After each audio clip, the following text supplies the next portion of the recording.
নমস্কার সবাইকে। আপনারা কেমন আছেন? আশা করছি খুব ভালো আছেন। আমিও খুব ভালো আছি। তো এই গরমকালে আম পান্না শরবত এটা কিন্তু খুব দুর্দান্ত রেসিপি।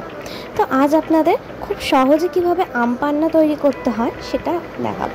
তো সবার প্রথমে আমি দুটো আম নিয়ে নিয়েছি, কাঁচা আম। এই দুটোকে আমি ভালো করে পুড়িয়ে নেব। তো গ্যাসটা হাই ফ্লেমে করে আমি আম দুটো পুড়িয়ে নিচ্ছি। এপিঠ ওপিঠ দুই পিঠ করে আমটা খুব ভালো করে পুরোটা আমের খোসাটা পুরোটা কালো হওয়া পর্যন্ত আমাদের অপেক্ষা করতে হবে। সিদ্ধ হওয়া পর্যন্ত আমরা আমটা পুড়িয়ে নিয়েছি। রান্নার জন্য এই সমস্ত কিছু উপকরণ লাগবে। সেটা হচ্ছে হজমোলা, একটা গোলমরিচের প্যাকেট, চিনি, বিট লবণ, নর্মাল লবণ আর ভাজা মশলা।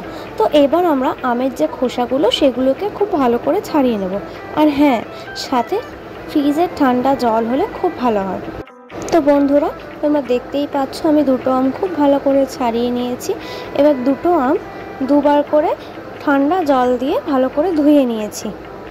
আর আমটা পোড়ানোর পর কিন্তু আমি 2 ঘন্টা মতো রেখে দিয়েছিলাম। আপনারা চাইলে সঙ্গে সঙ্গেও করে এই আমটা ছাড়িয়ে নিতে পারেন যদি আপনাদের হাতে টাইম না থাকে। আমটা হাত দিয়ে আলতো হাতে ভেঙে নেওয়ার পর এতে আমরা দিলাম পরিমাণ মতো চিনি।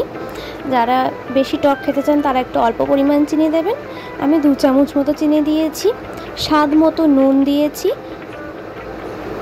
বিট নুন দিলাম। বিট নুন দিয়ে ভালো করে গুলে নিয়েছি এবং 1 চিমটা নর্মাল যে সাদা আমাদের লবণ থাকে, নর্মাল যে সল্ট, সেটা দিয়ে নিয়েছি।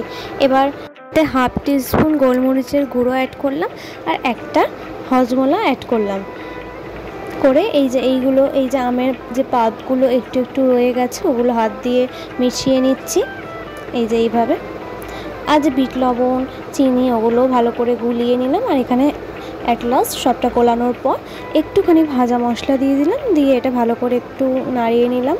আর এখানে আইস কিউব করতে দিয়েছি। আমি অনেকটা পরে আইস কিউব বসিয়েছি, জাস্ট কিছুক্ষণ আগে, সেই জন্য আমার আইসগুলো ভালো মতো হয়নি, পুরোপুরি বরফ হয়নি, জল থেকে গেছে। আপনারা সকালবেলা রেখে দেবেন, তাহলে গোটা গোটা আইস কিউবই বেরোবে অ্যান্ড এর সাথে পরিবেশন করবেন। আমি আইস কিউবগুলো দিয়ে দিলাম গ্লাসটার ভেতরে।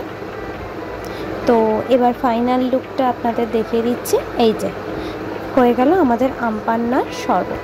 এই গরমে কোনো আত্মীয় আসলে খেয়ে খুব শান্তি পাবে। তো ভিডিওটি ভালো লাগলে লাইক, কমেন্ট, চ্যানেল সাবস্ক্রাইব করে দেবেন। টাটা।